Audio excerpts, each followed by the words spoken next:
Hey, everybody. Welcome to Red Carpet Healthcare Solutions Private Practice Podcasters. I'm your host, Dr. Ryan Molli, along with my co-host, Travis Buzzell.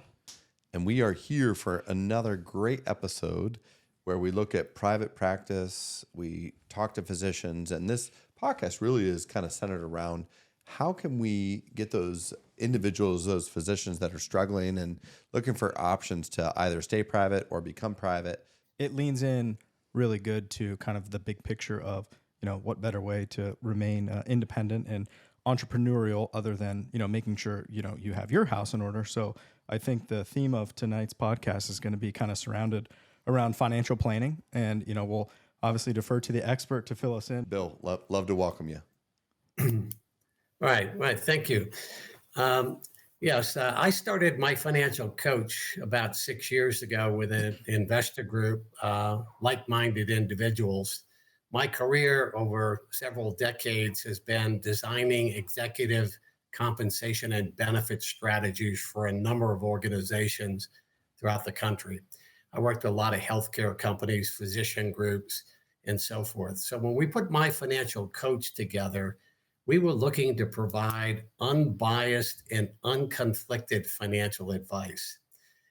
When I was traveling in and out of those companies, I just noticed that people really never understood their compensation and benefit programs. They didn't understand tax strategies.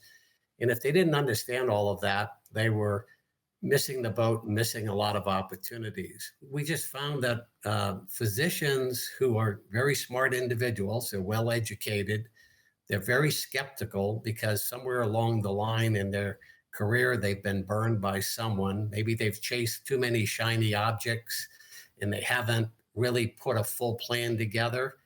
And we come in and we're unbiased and unconflicted. Now, being unbiased is one thing. Unbiased means I can sell you a product A or a product B, but being unconflicted means I don't have anything to sell. So, what we're saying is, do you need product A or product B? So let's take a look at your situation and let's look at whatever solutions are available. It doesn't necessarily mean, kind of to your point, and I think I kind of heard you say, like, maybe to your financial advisor, like, whose retirement are you setting up for, yours or mine? So, I mean, can you just maybe just delve into that a little bit more? Because I think people, I think that's kind of the hesitation with a lot of people in financial planning. One, I think there's just kind of a mental block there that, I have time and, I'll get to it. I need the cash now. They don't really understand the repercussions of not starting that or having that conversation, because there's a lot of things that they don't know, but they always feel like someone's trying to sell them something. Where I feel like your approach in this whole concept of like unfinancial or unbiased financial planning is sort of set up to, hey, we're going to try to take your situation and make you as successful as possible, regardless of what that means in terms of what your needs are or are not right now, or what they could be in the future. Here's my question, and I think I know the answer. Travis probably knows the answer because he alluded to it a little bit earlier, but the young physicians out there that are listening to this, compound interest and the importance of not waiting until you're in your 50s or 60s to start thinking about retirement.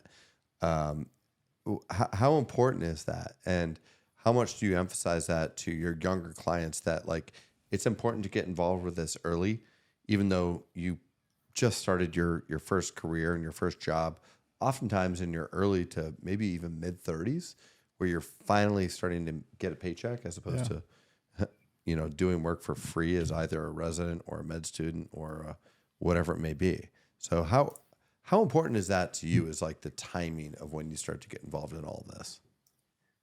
It's very important. And we have programs with the American Association for Physician Leadership and the American College of Emergency Physicians, where we work with a lot of their new docs just starting out. So I went out and researched the Charitable Remainder Trust, and I donated a portion of those shares into a CRT. I took a tax deduction. I liquidated the stock without any tax. And today I'm realizing a 7.3% lifetime income of principal and interest from the trust for the rest of my life and my wife's life, and then the proceeds will go into a family foundation. That's a tax strategy. My CPA says, "Oh, that sounds pretty good. Why didn't you bring me something like that?" Do you So get there's an checks opportunity. via podcast? Because I yeah, could send my $2,000 here right now. This is just But thank you again, Bill. We appreciate your time Okay. tonight. Yeah. thanks, for the Bill. time today. Appreciate it. We'll see you again soon. Thanks. Have a great night.